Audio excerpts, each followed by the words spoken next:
नमस्कार, आवाज समाचार देख रहे हैं आप और आपके साथ मैं हूं स्मिता रिशाल। वक्त हो गया 4 बजे की तमाम अहम और बड़ी खबरों का, जिस पर करेंगे नजर। लेकिन उससे पहले नजर इस वक्त की हेडलाइंस पर। तृणमूल कांग्रेस की सांसद महुआ मोइत्रा पैसे लेकर सवाल पूछने के मामले में लोकसभा से निष्कासित। लोकसभा सोमवार तक स्थगित। संसद के बाहर विरोध प्रदर्शन। महुआ बोली संघर्ष जारी रहेगा।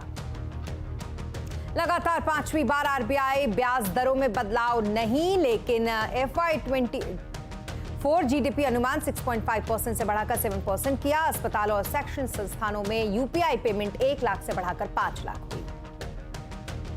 रिकॉर्ड ऊंचाई के बाद बाजार में consolidation. Sensex Nifty bank record ऊंचाई पर बंद। मिड कैप स्मॉल कैप शेयरों में मुनाफा वसूली। 21,000 पर पहुंचकर निफ्टी ने बनाया इतिहास। चीनी के बाद अब गेहूं की महंगाई पर चोट। सरकार ने घटाई स्टॉक होल्डिंग लिमिट। खुले बाजार में ज्यादा गेहूं बेचेगी सरकार। प्याज के एक्सपोर्ट पर पहले से ही है रोक। बार बार सर्वर डाउन होने की दिक्कत झेल रहे ब्रोकरों को सेबी चेयरपर्सन की नसीहत। कार्ड टेक्नोलॉजी अपडेट करने के लिए करें निवेश। अगले 1 साल में तात्कालिक सेटलमेंट लागू करने का भी दिया भरोसा। सरकारी बैंकों में भी जल्द होगा 5 दिन का कामकाज। 2 दिन होगी छुट्टी। सालाना 17% सैलरी भी बढ़ेगी। बैंक मैनेजमेंट और यूनियंस में सहमति। अगले 6 महीने में हो सकता है लागू।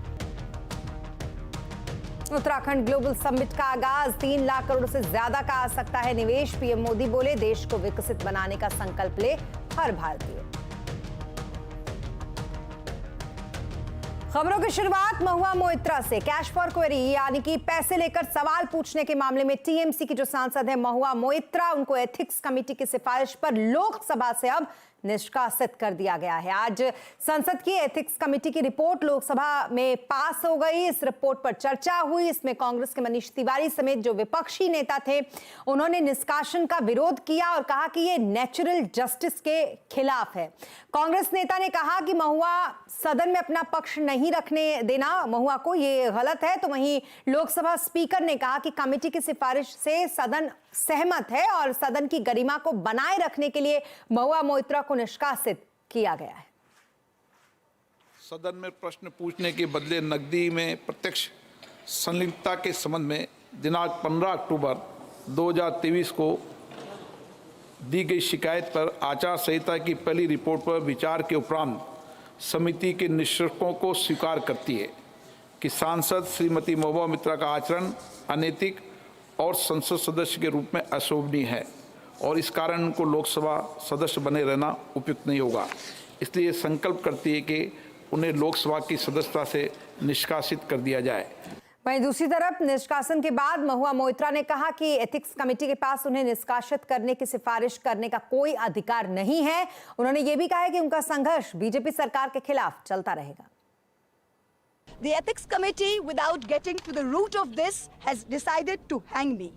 It refused to summon the businessmen to orally testify, and there is no evidence of any cash, of any gifts anywhere.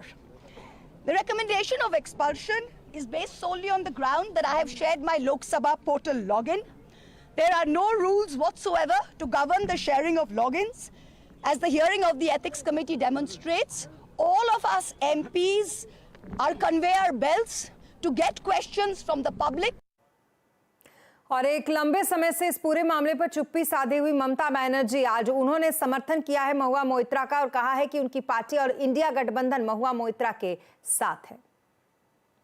I don't understand how the members will go through 495 pages within this half an hour and how all the speakers will take a decision. Today I congratulate the Indian Alliance. All they are together. We are united. They fight back and party fully supporting Mahua's case. She is elected by the people and she belongs to women and young generation and for all the community, caste, creed and everything. और इस खबर को समझने के लिए bureau chief Lakshman Roy जी हमारे साथ जुड़ चुके हैं। लक्ष्मण जी, बताइए जरा, एथिक्स कमेटी ने क्या बड़ी बातें कही इस मामले में और अब महुआ के लिए आगे का जो रास्ता है ये क्या हो सकता है? देखिए, एथिक्स कमेटी ने साफ तौर से कह दिया कि महुआ मोइत्रा का जो आचरण था वो अशोभनीय था और अनएथिकल कंडक्ट शब्द का इस्तेमाल किया गया। और साथ ही साथ एथिक्स कमेटी ने कहा कि अब इस पूरे मामले की गहन जांच कराई जाए, कानूनी जांच कराई जाए और इसको समयबद्ध तरीके से इसकी जांच कराई जाए और ये गंभीर अपराध की श्रेणी में आता है। और एथिक्स कमेटी ने जो आरोप लगाए गए थे महुआ मोइत्रा के ऊपर, उन आरोपों को सही पाया है। अब इसके बाद का जो रास्ता है, चूंकि इस एथिक्स कमेटी को लोकसभा में स्वीकार कर लिया गया और इसके बाद अब दो रास्ते हैं। पहली बात तो यह है कि इसकी अब गहन जांच कराई जाएगी, फिर वो जांच रिपोर्ट आएगी तो फिर आगे की कार्रवाई होगी। इस बीच महुआ मोइत्रा के पास विकल्प होता है कि सुप्रीम कोर्ट में जाएं, इसके खिलाफ अपील करें और अपील के बाद सुप्रीम कोर्ट अगर कोई दिशा निर्देश देती है तो उस पर फिर अमल होगा। लेकिन तत्काल जो मुझे लगता है कि इस पूरे मुद्दे को एक राजनीतिक नजरिए से देखा जा रहा है और इस मुद्दे ने पूरे इंडिया अलायंस को एकजुट होने का मौका दिया। और संसद में महुआ मोइत्रा के निष्कासन के बाद हमने देखा कि सभी विपक्षी सांसद बाहर निकले, गांधी मूर्ति के पास गए, वहां पे विरोध प्रदर्शन किया, फिर महुआ मोइत्रा ने अपना बयान भी दिया है। तो मुझे लगता है कि ये राजनीतिक मामला ज्यादा रहेगा आने वाले दिनों में और कानूनी पक्ष भी देखना होगा कि सुप्रीम कोर्ट जाती है तो वहां से क्या निकल करके आता है। लेकिन अगले कुछ दिनों तक जो संसद का मानसून शीतकालीन सत्र है, अब तक बहुत ही सामान्य तौर तरीके से चल रहा था। मुझे लगता है सोमवार से जब संसद का शीतकालीन सत्र दोबारा बैठेगा तो हो सकता है कि हंगामेदार सत्र हो आने वाले दिनों में। जी, आप बने रहे हमारे साथ लक्ष्मण जी, हम आगे भी आपसे जुड़ेंगे और अपडेट लेंगे, लेकिन उससे पहले बात करते हैं महंगाई से मुकाबले के लिए सरकार के फैसलों की।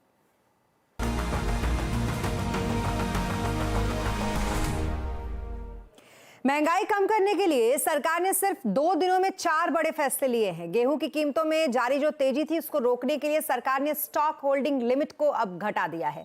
देश में प्याज के दाम घटे, इसके लिए सरकार ने अगले साल मार्च तक एक्सपोर्ट पर फिलहाल बैन लगा दिया है। दालों की चढ़ी हुई कीमतें किचन का बजट ना बिगाड़े, इसके लिए सरकार ने पीली मटर की ड्यूटी फ्री इंपोर्ट को मंजूरी दे दी है। और चीनी की मिठास बरकरार रहे, इसके लिए सरकार ने गन्ने के जूस से एथेनॉल बनाने पर रोक लगा दी है। चलते हैं लक्ष्मण जी के पास और जानते हैं इसके बारे में। लक्ष्मण जी, सरकार ने गेहूं पर क्या कुछ कदम उठाया है? देखिए, गेहूं पर सरकार ने स्टॉक होल्डिंग की सीमा होती है, यानी कोई भी कारोबारी फूड प्रोसेसर या रिटेलर कितना गेहूं अपने पास रख सकता है, उसकी सीमा में 50% तक की कटौती करने का फैसला लिया है। मिसाल के तौर पर जो ट्रेडर हैं, होलसेलर हैं, वो अपने पास अभी तक 2000 टन तक गेहूं एक समय में रख सकते थे। अब इस 2000 टन की सीमा को घटा करके 1000 टन करने का फैसला लिया गया है। जो रिटेलर हैं वो अपने पास 10 टन गेहूं रख सकते थे, अब उस 10 टन की सीमा को घटा करके 5 टन करने का फैसला लिया गया है। जो बड़े रिटेल चेन है वो प्रति रिटेल स्टोर जो है वो पहले 10 टन रख सकते थे गेहूं, अब वो 5 टन गेहूं रख सकेंगे। जो प्रोसेसर है, जो गेहूं से आटा वगैरह बनाते हैं, उनके लिए भी वो सीमा घटा दी गई है। उनकी कुल उत्पादन क्षमता का 75% तक वो अपने पास रख सकते थे, अब वो 70% तक अपने पास रख सकेंगे। ये तो स्टॉक होल्डिंग लिमिट पे सख्ती का मामला हुआ। दूसरा ये कि सरकार ने खुले बाजार में गेहूं की उपलब्धता बढ़ाने के लिए भी 3 बड़े फैसले लिए हैं। पहला कि एफसीआई जो है जनवरी से लेके मार्च तक, यानी 3 महीने के भीतर पहले से तय गेहूं के मुकाबले 25 लाख टन गेहूं ज्यादा बाजार में बेचेगा। जिसको ओपन मार्केट सेल्स स्कीम कहते हैं, ओएमएसएस के तहत सरकार ज्यादा गेहूं बाजार में बेचेगी। ज्यादा गेहूं बेचेगी तो कीमतों पर दबाव बना रहेगा, कीमतें ज्यादा नहीं बढ़ेंगी। दूसरा कि एफसीआई अभी तक हर हफ्ते 3 लाख टन गेहूं बाजार में बेचता है, अब 3 लाख टन नहीं 4 लाख टन गेहूं बाजार में बेचेगा। और चौथी चीज कि भारत आटा जो सरकार ने लॉन्च किया था, भारत आटा 2.5 लाख टन की बजाय 4 लाख टन जनवरी तक दिया जाएगा। तो ये कुछ फैसले लिए गए हैं ताकि गेहूं के दाम काबू में रहे, आटा काबू में रहे, किचन का बजट काबू में रहे। गेहूं की बात की सरकार ने, इसके अलावा चीनी की जो मिठास है उसको बनाए रखने के लिए भी कदम उठाए हैं। तो चीनी की कीमतों को कंट्रोल करने के लिए कल कदम उठाए गए थे, लेकिन सरकार एथेनॉल प्लांट वाली कंपनियों को कुछ मरहम लगाते हुए भी दिख रही है। ये मामला क्या है? देखिए, दरअसल ये भी महंगाई से जुड़ा हुआ ही मामला है।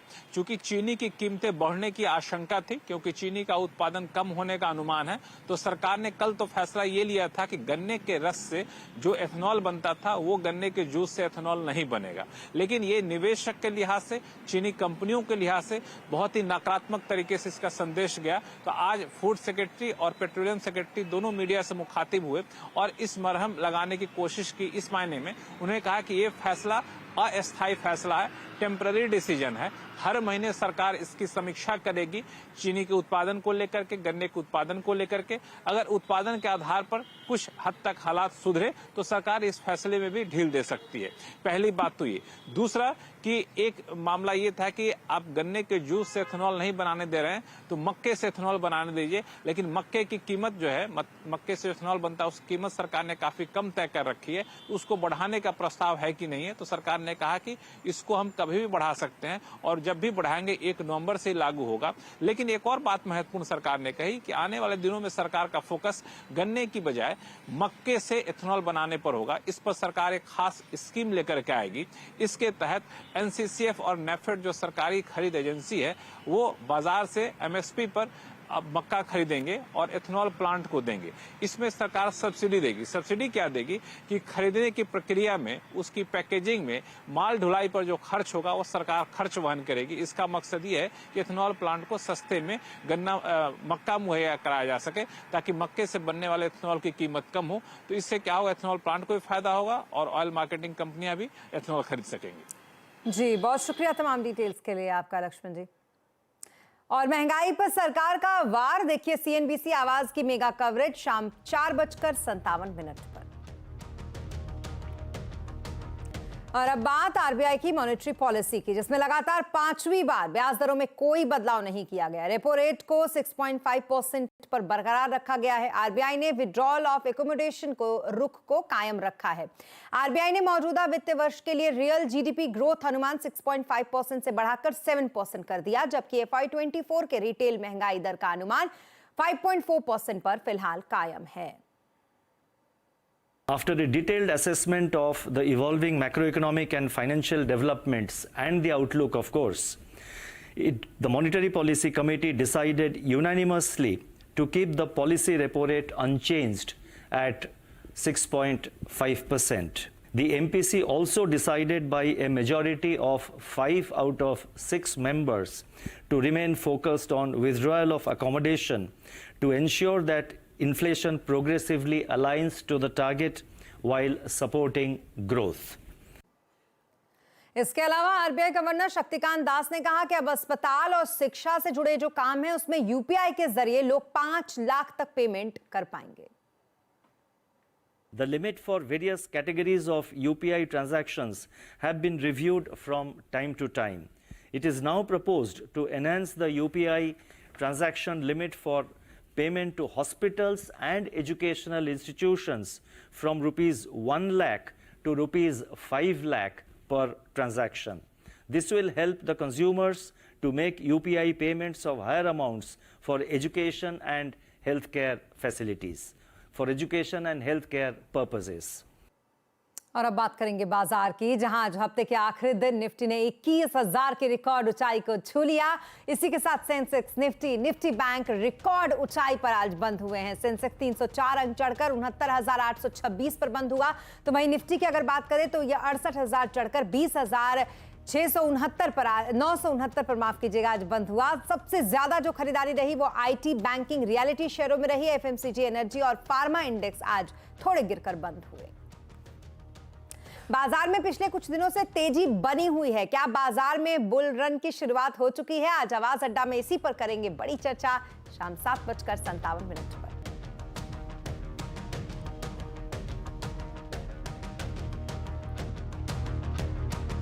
स्वागत है और अब बात उत्तराखंड की, जहां पर इन्वेस्टर समिट 2023 की शुरुआत हो गई है। आज प्रधानमंत्री नरेंद्र मोदी ने देहरादून के वन अनुसंधान संस्थान में उत्तराखंड ग्लोबल इन्वेस्टर समिट की शुरुआत की। 2 दिनों तक चलने वाले इस समिट में कई देशों के राजदूत और बड़े उद्योगपति शामिल हुए। इसके अलावा अभी इस सम्मेलन में देश दुनिया के 5,000 से अधिक निवेशक और प्रतिनिधि हिस्सा लेंगे। अभी तक उत्तराखंड राज्य के अलग अलग सेक्टर्स में निवेश के लिए 3 लाख करोड़ तक के एमओयूज को साइन किए जा चुके हैं। तो वहीं प्रधानमंत्री नरेंद्र मोदी ने इस समिट को संबोधित करते हुए कहा कि अगर भारत को विकसित देश बनाना है तो सबको साथ मिलकर काम करने की जरूरत है। आज भारत और भारतीयों को दुनिया जिस उम्मीद और सम्मान से देख रही है, हर भारतीय एक दायित्व के रूप में इसे ले रहा है। हर देशवासी को लगता है कि विकसित भारत का निर्माण उसकी अपनी जिम्मेदारी है, हर देशवासी की जिम्मेदारी है। इसी आत्मविश्वास का परिणाम है भारत इतनी तेजी से विकसित हो रहा है।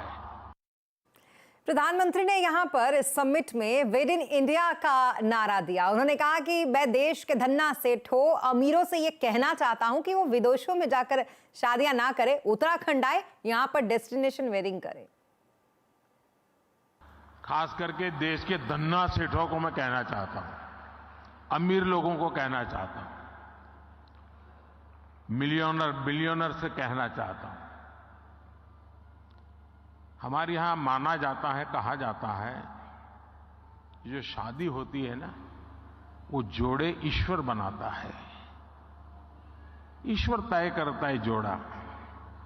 मैं समझ नहीं पा रहा हूं, जोड़े जब ईश्वर बना रहा है तो जोड़ा अपने जीवन की यात्रा उस ईश्वर के चरणों में आने के बजाय विदेश में जाकर के क्यों करता है?